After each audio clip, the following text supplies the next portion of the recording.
Nima uchun biz bugun hayitda shu narsani qilmaymiz?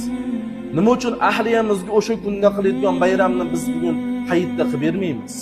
Nima uchun? Bir mahallada biri o'tib qolgan bo'lsa, o'shaning xonadoniga borib kirib o'tiramiz.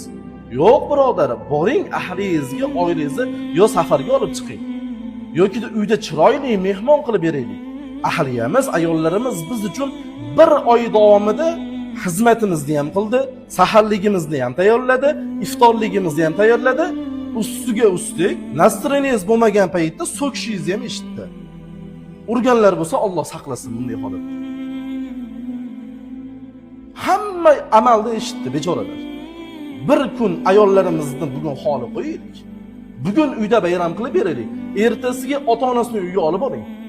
Kuyov bo'lib, ya'ni uni ham ota-onasi uchun biz farzand deymiz. Boring birodar. Bozorlik qilib oling, 200-300 mingga bozorlikda oling, olib boring. Chiroyli munosabat ko'rsating. Ular ham xursand bo'lsin. Nima uchun? Birodar, sizga 20 yil unib o'stirgan niholni qo'lingizga topshirdi. Ana shu niholni biz xohlagan ko'yimizga solyapmiz.